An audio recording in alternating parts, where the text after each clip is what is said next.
Hello friends, welcome in ideal coaching centre Mali Mod लकड़ी। आप सभी का बहुत बहुत स्वागत है इस आइडियल कोचिंग सेंटर के आइडियल परिवार में। तो मित्रों, अभी तक हम लोग मैथ जो क्लास 10th का पढ़ रहे हैं, इसमें चैप्टर नंबर 9 त्रिकोणमिति के कुछ अनुप्रयोग। तो इसमें अब तक हम लोग 3 क्लास कर चुके हैं और वो 3 क्लास में हम लोग त्रिकोणमिति जो ये के अनुप्रयोग हैं उससे संबंधित जो भी थ्योरी था उसको मैंने बता दिया और 1 से लेकर 6 तक सवाल मैं करा चुका हूँ।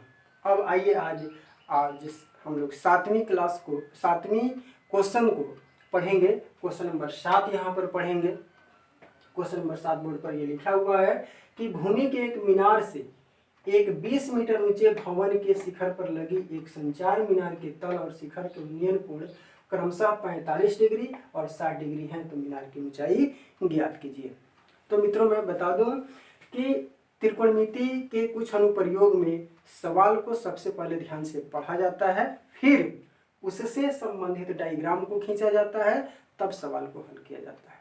तो आइए सबसे पहले मैं आपको बता दूं कि भूमि के बिंदु से एक भवन है और उसके ऊपर मीनार लगा हुआ है। जैसे मान लीजिए कि यह भवन है और इसके ऊपर यह एक मीनार खड़ी है।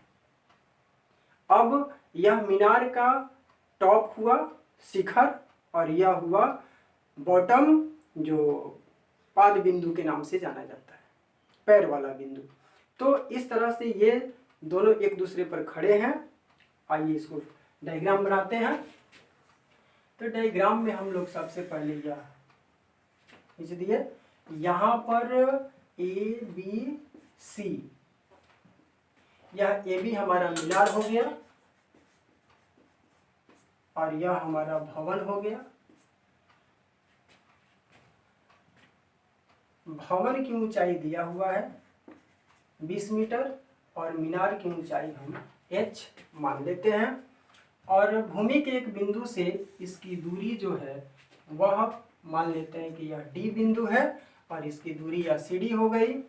कह रहा है कि मीनार के तल और शिखर का उन्नयन कोण 45 और 60 है। इधर तल है फिर शिखर है, इधर 45 है फिर 60 है। इसका मतलब तल के साथ 45 डिग्री और शिखर के साथ 60 डिग्री का कोण बनाता है।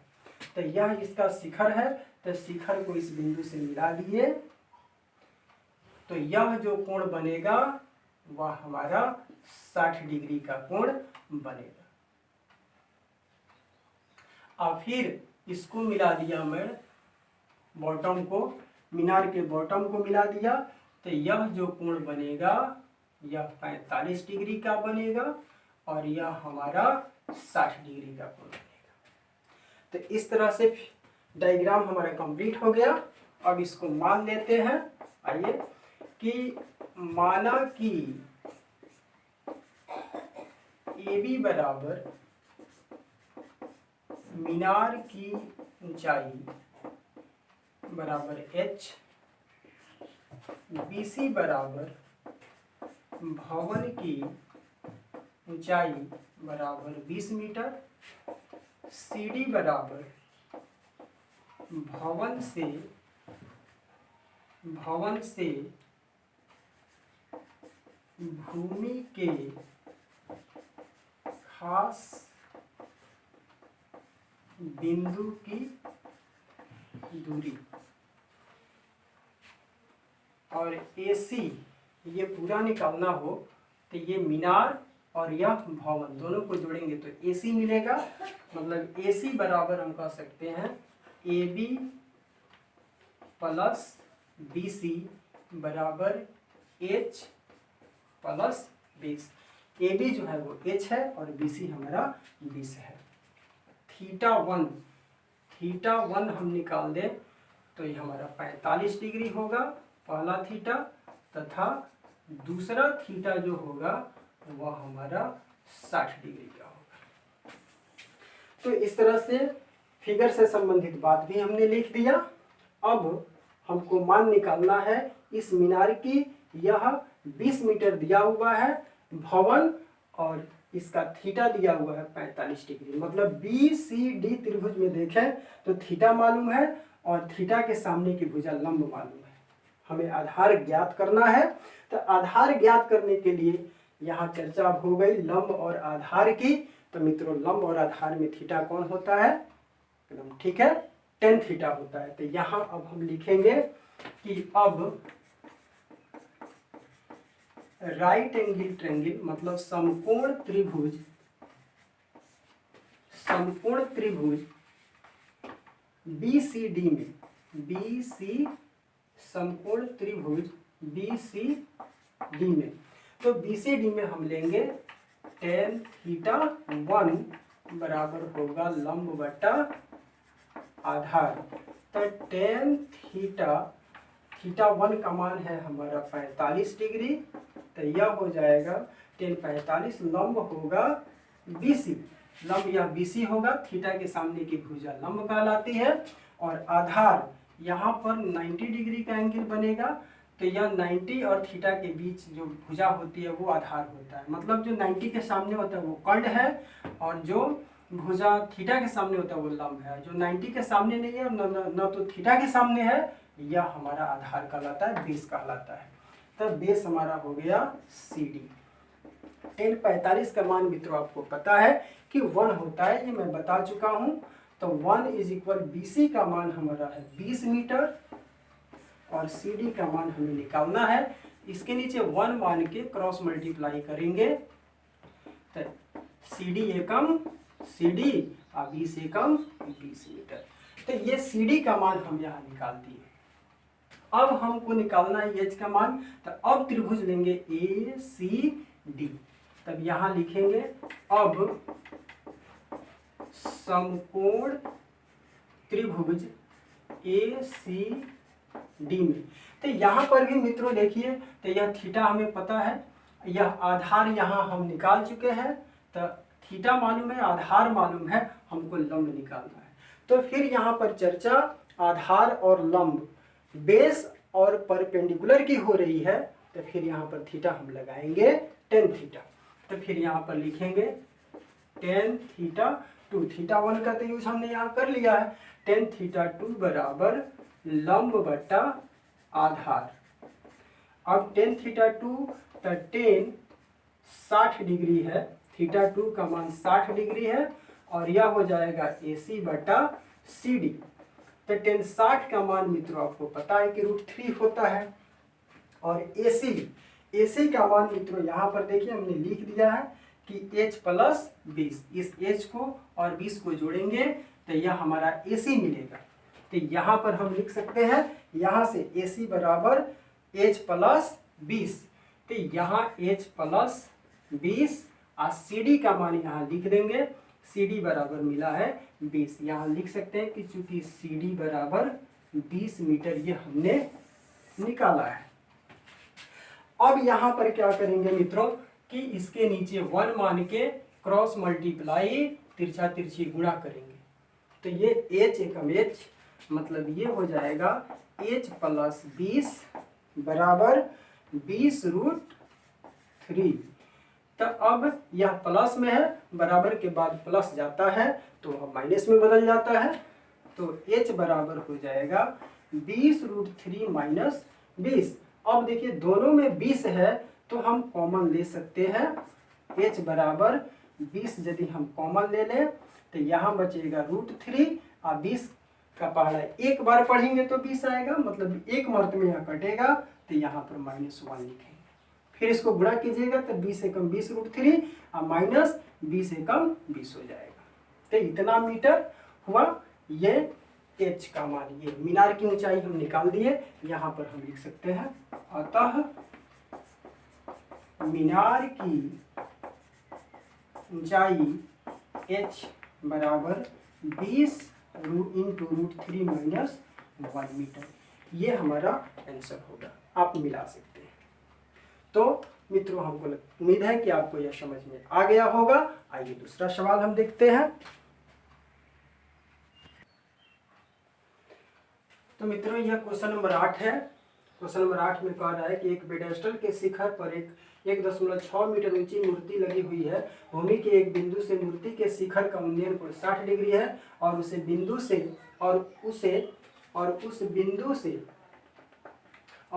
से पेडस्टल के शिखर का उन्नयन कोण 45 डिग्री है और उसी बिंदु से पेडस्टल के शिखर का उन्नयन कोण 45 डिग्री है। तो पेडस्टल की ऊंचाई ज्ञात कीजिए। तो मित्रों, पेडस्टल का मतलब क्या होता है? तो पेडस्टल का मतलब होता है कि एक ऐसा कुर्सी जिस पर मूर्ति को रखा जाता है। मतलब आप कहीं मोड़ पे देखे होंगे कि किसी महापुरुष की मूर्ति रखी जाती है, तो एक ईंट का बहुत ऊंचा चबूतरा बनाया जाता है, फिर उस पर मूर्ति रखी जाती है, तो उसी चबूतरे को पेडस्टल के नाम से जाना जाता है। तो एक पेडस्टल है, जैसे सपोज यह पेडस्टल है और इस पर एक मूर्ति को खड़ा किया गया। तो यह पहला जो सवाल 7वीं बना है, ठीक उसी तरह से यह बनेगा, लेकिन थोड़ा सा उसमें अंतर है। आइए पहले फिगर को खींचते हैं, इसका डायग्राम खींचते हैं। तो सबसे पहले है इसमें यह हमारा फिगर, इसमें यह हमारा AB यह मूर्ति है और BC हमारा पेडस्टल है। मतलब यह पेडस्टल है और इस BC पेडस्टल पर यह मूर्ति खड़ी है, यह मूर्ति खड़ी हुई है। अब मूर्ति की ऊंचाई दिया हुआ है 1.6 मीटर और पेडस्टल की ऊंचाई हमको निकालनी है। अब भूमि का एक खास बिंदु है यहाँ पर। अब इस खास बिंदु से कह रहा है कि भूमि के एक बिंदु से मूर्ति का शिखर माने टॉप जो पॉइंट है, उसका उन्नयन कोण 60 डिग्री है। मतलब यहाँ से इसको मिला दें तो यह जो कोण बनेगा, यह तो आप जानते हैं कि 90 का बनेगा, और यह जो कोण बनेगा वह हमारा 60 डिग्री का कोण बनेगा।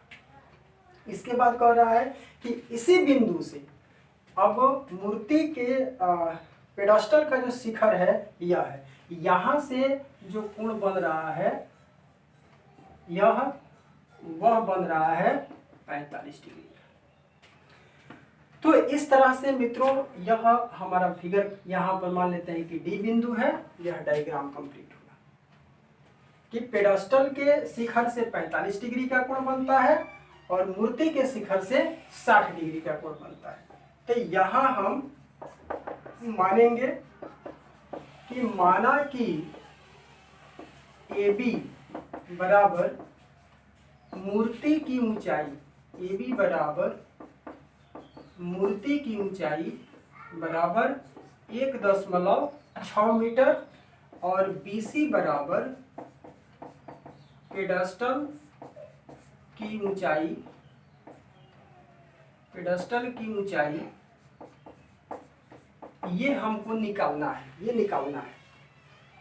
CD जो है वह पेडस्टल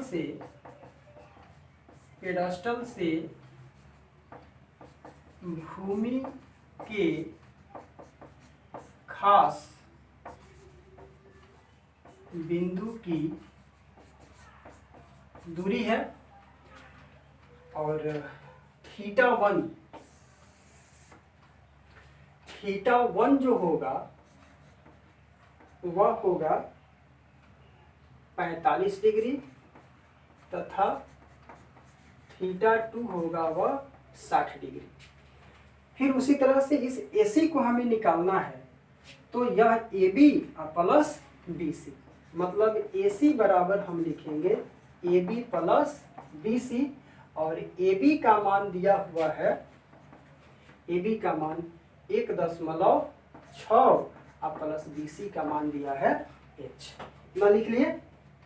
अब हम त्रिभुज लेंगे। अब समकोण त्रिभुज BCD में, अब मित्रों ये BCD लेंगे, क्योंकि ACD लेंगे तब भी CD आएगा, BCD ले रहे थे तब भी इसमें CD भुजा शामिल हो रहा है और यह CD हमें मालूम नहीं है। अब ये BC का मान हम H मान लिया है, थीटा मालूम है, इस CD का मान सबसे पहले निकालेंगे। तो इसके लिए हमने समकोण त्रिभुज राइट एंगल ट्रायंगल BCD ले लिया और BCD में देखिए ये लंब और आधार परपेंडिकुलर और बेस के बारे में चर्चा हो रही है। तो यहाँ पर हम थीटा लेंगे tan थीटा 1। तो tan थीटा 1 बराबर होता है लंब बटा आधार। तो लंब बटा आधार होता है तो tan थीटा 1 का मान है 45 डिग्री। तो लंब हो जाएगा BC बटा ये लंब थीटा के सामने भुजा लंब और ये आधार हो जाएगा CD।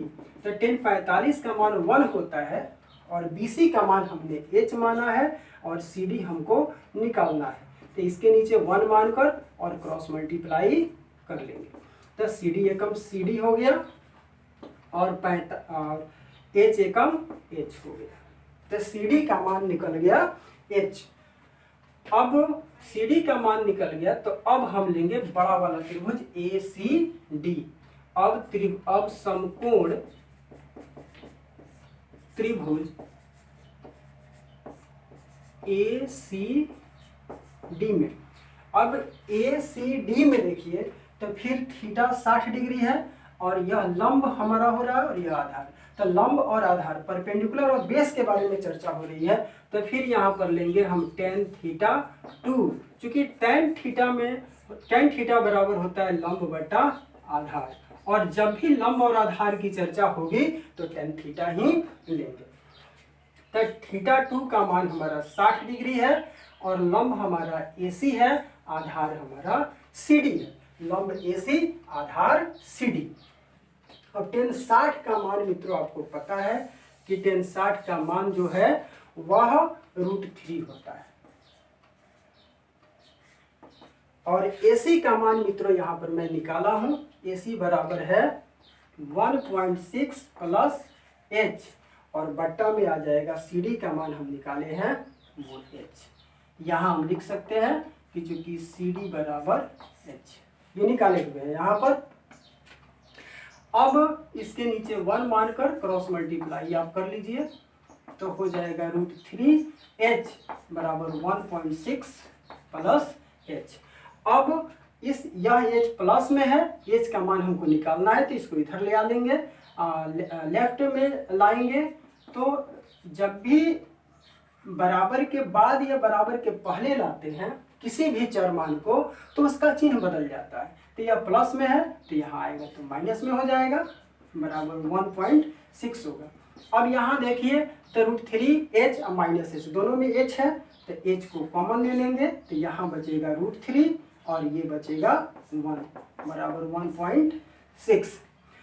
अब यहाँ यह गुणा में है, मल्टीप्लाई में है, बराबर के बाद भेजिएगा तो यह डिवाइड में हो जाएगा। तो यहाँ पर हम लिख सकते हैं H बराबर 1.6 बटा √3 माइनस 1। ये चला गया नीचे। अब मित्रों मैं पहले भी सवाल में बताया हूँ कि जब भी हर जो है डिनोमिनेटर यदि रूट में रहता है तो उसको परिमेयकरण करना अति आवश्यक होता है, उसको एकदम रेशनलाइज आपको करना ही होगा तब आंसर आएगा। तो अब इस हर को रेशनलाइज करने के लिए, परिमेयकरण करने के लिए इस चिन्ह को, इस साइन को देखिए, यदि माइनस में है, यह माइनस में है तो अपने मन से क्या करेंगे कि इसको प्लस करके ऊपर नीचे गुणा करेंगे। मतलब 1.6 बट्टा √3 माइनस 1 इंटू √3 प्लस 1 और बट्टा √3 प्लस 1। ये माइनस है तो प्लस से गुणा करेंगे, यदि यहाँ प्लस रहता तो माइनस रख के गुणा करते तब यह रेशनलाइज होगा। तो आइए इसको गुणा कर लेते हैं। 1.6 बाई 1.6 इंटू √3 प्लस 1 अब बट्टा हो जाएगा यह √3 माइनस 1 इंटू √3 प्लस 1। अब देखिए सूत्र, यदि √3 को a मान ले और 1 को b मान ले तो a minus b into a plus b. तो आप सूत्र जानते हैं कि चूंकि a plus b into a minus b बराबर होता है a square minus b square. तो अब इसको हम लिखेंगे √3 का स्क्वायर माइनस 1 का स्क्वायर। तो आइए इसको यहाँ लिख देता हूँ मैं क्वेश्चन को मिटाकर।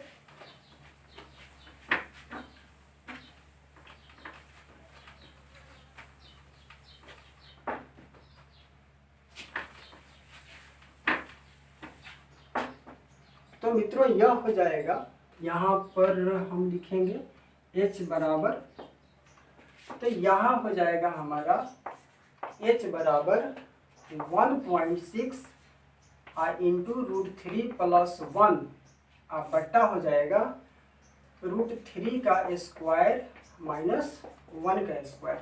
मतलब h बराबर 1.6 इंटू √3 प्लस 1। √3 का स्क्वायर कीजिएगा ये तो स्क्वायर से यह रूट कट जाता है, तो यहाँ हो जाएगा 3 और 1 का स्क्वायर कीजिएगा तो 1 एकम 1। तो यह हो जाएगा h बराबर 1.6 इंटू √3 प्लस 1 अब बट्टा 2 में से 1 घटा दीजिएगा तो 3 में से 1 घटा दीजिएगा तो 2 बचेगा। अब ये 2 से इसको घटाइएगा तो 2 8 16। अब दशमलव एक अंक के बाद है तो यहाँ दशमलव बैठा दीजिए, और दशमलव के बाद कोई अंक नहीं है तो यहाँ 0 बैठा देते हैं। तब इसलिए h बराबर आ गया 0.8 इंटू √3 प्लस 1 मीटर। यही h हमको निकालना था। h हम पेडस्टल की ऊंचाई माने हैं तो यहाँ लिख सकते हैं, अतः पेडस्टल की ऊंचाई h बराबर 0.8 इंटू √3 प्लस 1 मीटर है। तो मित्रों यह हमारा h का मान निकल गया इतना। तो मित्रों हमको उम्मीद है कि आपको यह सवाल समझ में आया होगा, और यदि ये सवाल आपको समझ में आते हैं तो मैं चाहूँगा कि इस चैनल को आप सब्सक्राइब कीजिए और लाइक कीजिए तथा अपने मित्रों के पास शेयर ज़रूर कीजिए और कमेंट भी कीजिए, जिससे मुझे हिम्मत मिलती है और बहुत बड़ा आपका सहयोग भी मिल रहा है। और सहयोग मिले इसके लिए आप कमेंट ज़रूर कीजिएगा, लाइक कीजिएगा। थैंक यू, धन्यवाद।